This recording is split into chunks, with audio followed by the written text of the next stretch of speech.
Hello all and welcome to tonight's whiskey review. Why am I doing a whiskey review? Because I'm being remarkably careless with my money. That's why I'm doing a whiskey review. Okay, so I guess I can dub this the irresponsible use of limited funds review. So, what are we reviewing tonight? Well, just as my last review was Knob Creek Bourbon, this is Knob Creek Straight Rye Whiskey, made by the Jim Beam Company, 100 proof.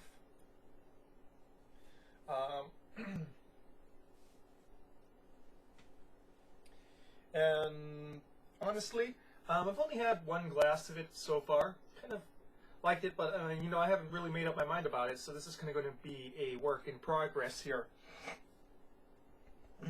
Excuse me. Gotta get that cleared out. Anyways, what can I tell you about this whiskey so far? Made by Jim Beam, 100 proof, and as for the mash bill, it is 51% rye, and nobody really knows the rest, but I'm kind of guessing that the next largest one is corn. It's probably around 30% corn, and you'll see why when I do the review. So, what I have here is one straight, one with a dash of water.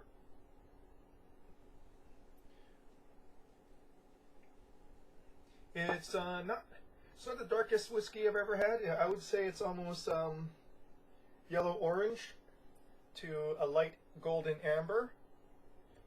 But the water one is pretty much pure yellow orange. Nosing.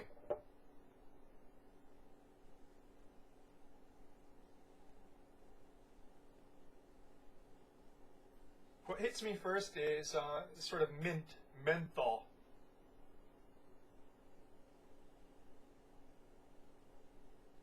Slight bit of woodiness,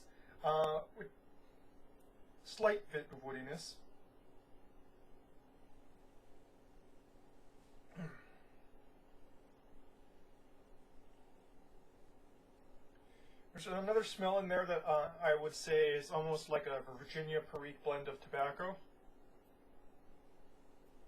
It's got it's a certain tang that this pipe tobacco blend takes on in certain things, in certain situations.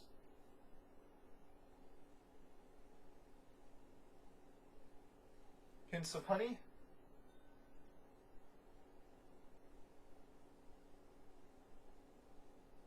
And oddly enough, for a rye whiskey, a very muted pepper. Or maybe I'm just so used to 95%er, LDG rye whiskeys that I'm kind of lying. It's late, folks. That's why I'm stumbling over my words. So, with a dash of water. Interestingly, wow, completely different.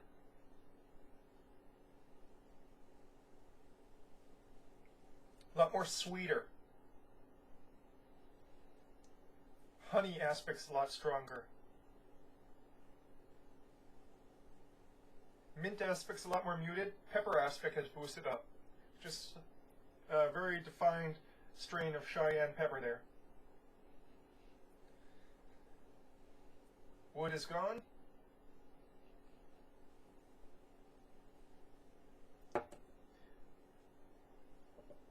Let's go and drink.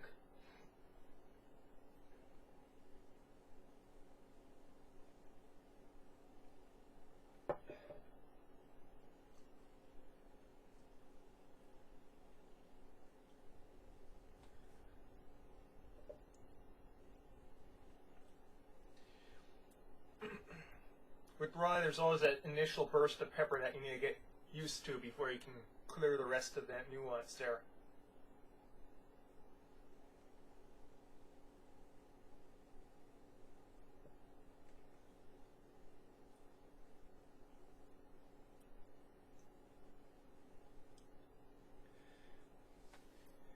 So, initial burst, spiciness, red pepper, into the finish, almost mintiness kind of comes in at the finish, as well as a bit of graininess.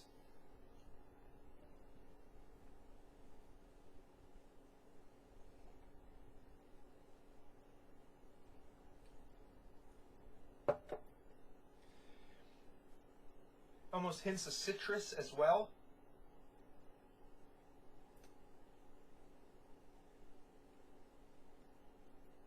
The mouthfeel definitely gives me a sensation of corniness, but not much corn flavor there. Just that mouthfeel, very round mouthfeel, as opposed to the more sharper edged rye that I know from the 95%.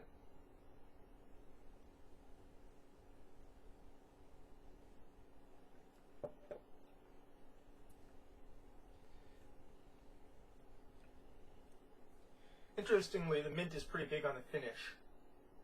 It's almost like camphor. Excuse me, I forgot to go and get water. I need to go and clean my palate. Just a moment.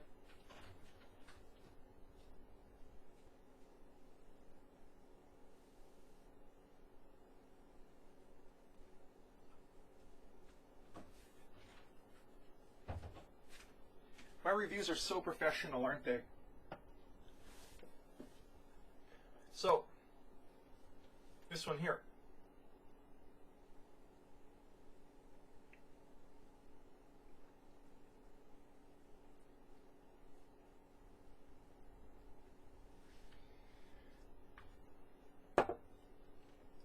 Continuing in the line where I find that American whiskeys generally do not improve with water, same here.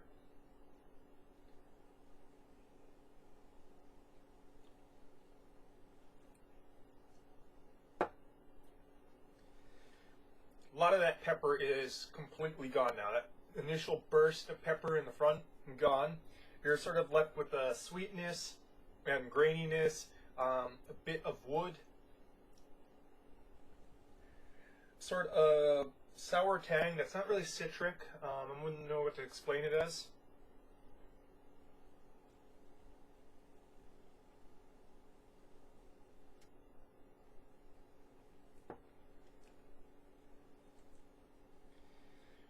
Then towards the finish, get a little bit of that pepper back, along with that sort of camphor. Well, not really camphor, just sort of mint in this case, because it's not as intense.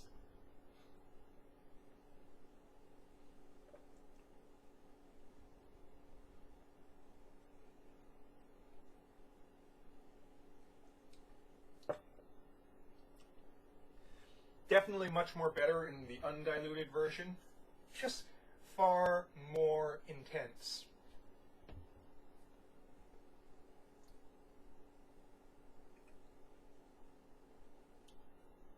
Good thing about the watered version is that it tends to hold its body pretty well for a bit of water added to it, which is a good thing. So, boiling it down, what can I say? Well, for a rye,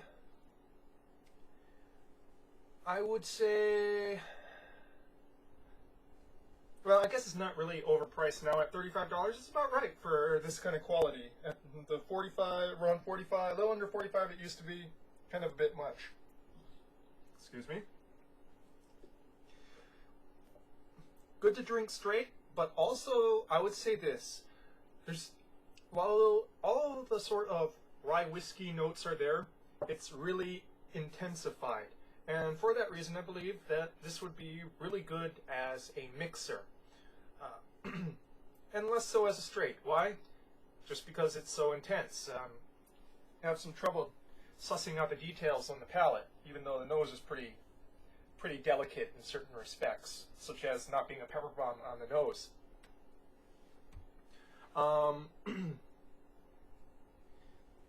Also adding to that is the fact that I believe was probably the high corn bill, because corn tends to give me, for me, I find that more corn inside of a whiskey tends to mean thicker mouthfeel. It holds up to, the mouthfeel at least holds up to water, probably hold up to ice. if you're the kind of barbarian who goes and puts ice in their whiskey.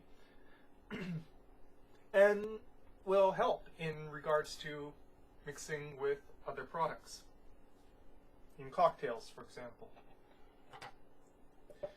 Now, would I buy this again? Honestly,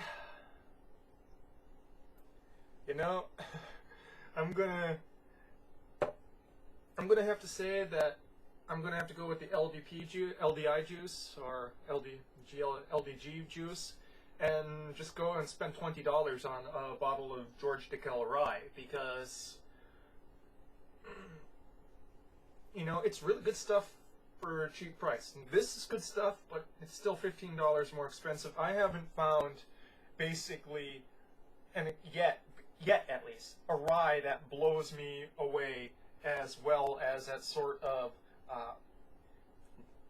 low mid-tier shelf rye that's sort of mass-produced. Still very high-quality rye whiskey, but mass-produced.